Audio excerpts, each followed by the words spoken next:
Hey folks, John here, Old Hickory Forge. Welcome back. So if you've been around my channel a while, you know I make a lot of axes. I've done a few videos doing Viking axes. This is the way I make them right now. This is one from my last batch I liked so much I kept for myself.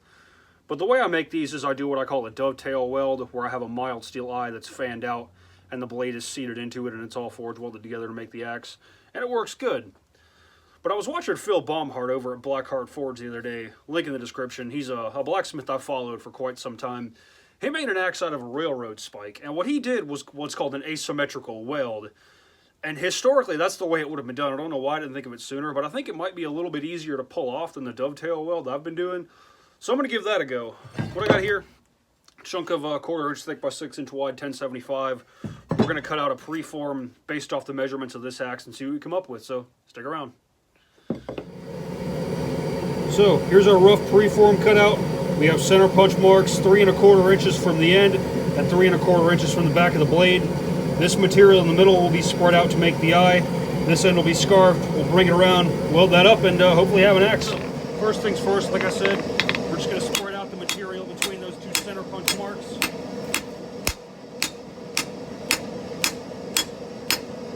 So I've got the material that's going to be the eye forged down to about half the thickness of the parent bar. So now I'm going to turn it over and start forging a scarf down on the opposite side.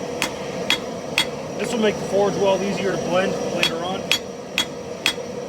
Now, give all the welding surfaces a good scrub, get them nice and clean. Looks smoked real nice.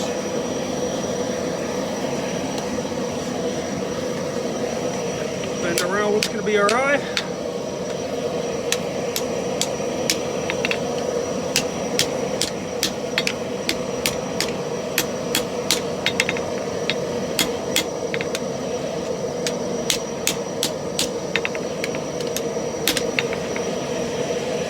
We'll weld all that up and hopefully have an axe.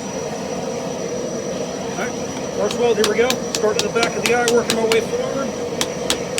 Nice and gentle. Holy crap, that's hot. Just a few stiff pops. Rush it, flux it back in the fire. Well, same thing, starting at the back of the eye. Working my way forward, a little more force this time.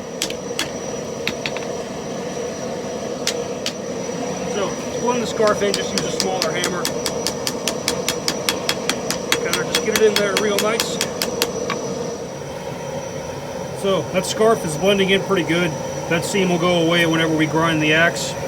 Now, the neck area of the axe is way too thick. There is way too much material here. I started with a piece that was too long. Normally I would forge this down to its finished thickness a lot further, but because there's already so much here, I'm not going to mess with it. So we're going to turn this thing around, thin down the blade, forge in some bevels, and that's about it for this guy. So all I'm going to do now is just start an edge bevel and carry it back towards the neck of the axe, try to gain some more width, make it look a little more proportionate.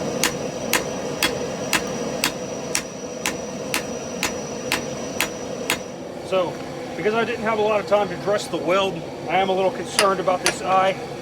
This is where your weld is the most likely to split if it's not good. But it seems to be holding, so that's nice.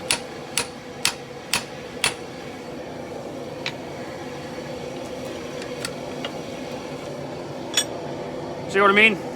If your weld's not good, it would start splitting up the middle of the axe, but it's holding, so I think we're okay. So, last step, as with any axe, chuck the blade up in the vise, stick the drift in, pretend the drift is the handle, and make sure everything's sitting where it needs to go. It needs to go a little that way ever so slightly. Doesn't do it really. You see what I mean about the neck area of the axe being too long? That's why I didn't forge it down closer to finished thickness, because it's already longer than it needs to be. So there's going to be a good bit of material to remove in here. So when I started this, I had 9 1/4 inches of material to make the eye. Next time I do this, I'll probably start with 8 or considerably less, just so it'll come out looking a little better. I'm still going to finish the axe, but it would have looked better if I'd used it. So here's what we got after the rough grind. I had to remove quite a bit of material to bring this thing down to a serviceable weight, but it's nice and thin. As you can see, all the seams of the forge welds disappeared. Also, it rings. If there was a fault in the weld, it wouldn't ring. But anyway, let's heat treat this thing. Another thing I like to do before I go in for normalizing is just go over it a few times with a rounding hammer kind of gently. And this will give us that nice kind of forged texture finish. Just be careful not to screw up the alignment of your eye. If you do, it's not a big deal. You can just throw the drift back in and straighten it. Going in for the quench. 1075 oil quench steel, nothing special. Now we'll draw temper. So I'll just watch the oxides creep forward until we get a nice dark brown or so on the edge. It's kind of hard to capture on camera, but you see how our temper colors crept forward. You know, we got blue, purple, brown, all the way to a nice, pretty uniform dark straw on the edge. So edge is good and hard, but the body of the axe is good and soft, so it shouldn't be weak or anything.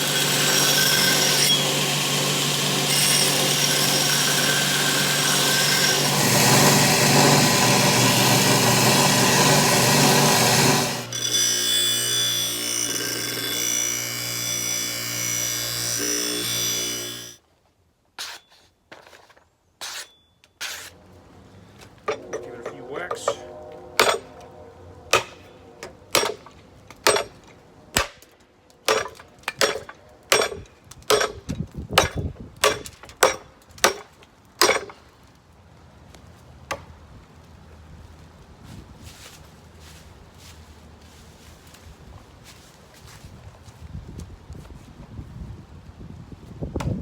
So, there you have it. Big thanks to Phil Baumhart at Blackheart Forge for the inspiration again. Link to that video of his in the description. I'm pretty happy with the way it came out, aside from, you know, the obvious, the proportions being all wrong. But this whole project was just kind of a proof of concept to see if the asymmetrical forge weld was a viable option for later axes, and it appears that it is. But this thing is probably just going to become like a yard work axe or a decorative house axe because the proportions are all wrong. But overall, I like it, and I'm happy with the way the project came out. So, if you like what you saw, like, share, subscribe, all that jazz. We got some pretty cool stuff coming up, actually. I know there's always more cool stuff coming. We got some unusually cool stuff coming. Links to the Etsy and the Patreon in the description if you want to help support the channel. And that's all I got for you. Y'all take care.